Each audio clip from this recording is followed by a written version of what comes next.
Hello everyone, this is a brief shoe review. I've been enjoying watching Daddy-O's reviews showing off his extensive shell cordovan collection, so I thought it might be fun to make some videos showing off some of the shoes from my own comparatively modest collection. Today I'll be showing you two pairs of Loake shoes from Loake's 1880 range, which is their top of the range calf leather Goodyear welted shoe range. They've also recently introduced the export grade, which is higher quality, but that's fairly limited range, and the availability is fairly limited as well. Loake is a famous English shoemaker based in Northamptonshire. They've quite a few iconic styles, and they're a great place to start if you're thinking about buying your first pair of English Goodyear welted shoes. Even their 1880 range is very reasonably priced compared to some of the other famous English shoemakers such as Cheney, Alfred Sargent, Churches, Crockett & Jones. They have a few other ranges as well, notably the Shoemaker range, which you might call their standard range, the Design range, which is sort of more contemporary and fashion focused in its styling, the Lifestyle range, which offers sort of more casual styles like deck shoes and driving moccasins, and then they have the L1 range, which is basically their budget range. But the 1880 range is sort of mostly focused on classic English business wear styling and country styling. The reason I'm showing you two pairs today is that these are the shoes I alternate for work, and they're also the first pairs of Goodyear welted shoes that I've owned. There are also some similarities and differences between the two shoes that I'll discuss later in the video. On the left you have a pair of black Aldwych shoes, which as you can see is a classic cap-toe Oxford. You might call it the flagship shoe of their 1880 range. On the right you have a pair of Strand semi-brogues in mahogany. These have the Adelaide styling, which is the U-shaped broguing, which is something I prefer of the standard semi-brogue style. It's just my personal taste. So one of the similarities between these two pairs of shoes is that they are both made on the capital last. Now, most of you will be aware that the last is the piece of wood that the shoe is manufactured on, and it basically determines the shape of the shoe. The capital last is used in a number of shoes in Loake's 1880 range, and it's meant to be a standard, true to size last. Saying that, I do think it's quite generous fitting, which is good for me as I have fairly wide feet. But given that it's a slightly elongated last, it's something you might need to consider if you have narrower feet. It does mean that if the capital last is a good fit for you, there are a number of shoes in the range you can then buy with confidence, which is always useful. The shape of the capital last could best be described as classic with a hint of contemporary styling. You wouldn't really call it fashion forward, but it has a slightly chiseled toe, which I think gives it a more contemporary look than, for example, an Allen Edmonds Park Avenue. So just to show you the shape of the toe, as you can see it is fairly rounded, but just ever so slightly chiseled at the end.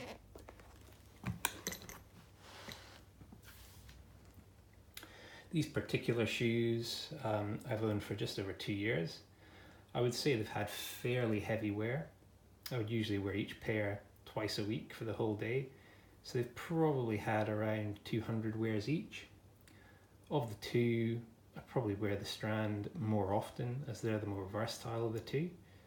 I don't really pavement walk in them a huge amount, and I generally try to keep them out of the rain. I've replaced the heels on each pair. You can see standard heel replacement. I think they're probably coming up for a resole within 3 to 6 months, which you can obviously either arrange through the Loake factory and they'll do a full refurbishment of the shoe, or if you would rather not spend that much to get a pair refurbished, you can obviously send them to the local cobbler that does heel replacements on Goodyear welted shoes. The reason I chose these particular styles is that the Aldwych gives you a formal shoe that's going to be appropriate for the vast majority of formal wear occasions, job interviews, you're meeting a big client at work, etc. The Strand is more of an in-betweener shoe, which you can dress up or dress down. I think the mahogany on the Strand in particular is a stunning rich colour which has developed really nicely over time. It's probably on the borderline of being work appropriate for a brown, although these days dress codes and fashion rules aren't really adhered to as they used to be, and either way these are going to look smarter than what about 90% of the other men are going to be wearing in most office environments. One small comment I would make is that the leather lining on the Aldwych seems to be a little bit thicker than the Strand, so the fit is a tiny bit more snug. The Strand is also has an interior suede lining on the heel, which the Aldwych doesn't have. In theory, I suppose you could wear the Strand sockless, although I wouldn't do that personally. My personal experience with these shoes has been fantastic, to be honest with you. As I said before, they're the first Goodyear welted calf leather shoes that I've owned, and they've been worth every penny, to be honest. They still look fantastic. The leather might not be quite as high quality as a maker such as Crockett & Jones, but it's still very, very good for the price. They don't really require that much maintenance compared to cheaper shoes that I've owned. I mostly use Colonel shoe cream, and I'll occasionally, maybe once a week or once every 2 weeks, and I'll occasionally give them a polish. But to be honest, it takes a lot to scuff them, and even then the scuffs barely show and can be easily buffed. The leather is fully tanned, so unlike some cheaper shoes, the leather doesn't give the appearance of sort of coming away. The shoe sustains its coloration even with scuffs. They're very, very comfortable once broken in, so great investment overall. If you're looking to buy your first Goodyear welted shoes, then I would highly recommend the 1880 range, especially if you're on a limited budget. I think these cost me £215 each. Loake may have raised their prices recently. I don't think they may have raised it about £220 or £225. I'm not entirely sure, but they're still very reasonable for handmade, made in England, calfskin Goodyear welted shoes.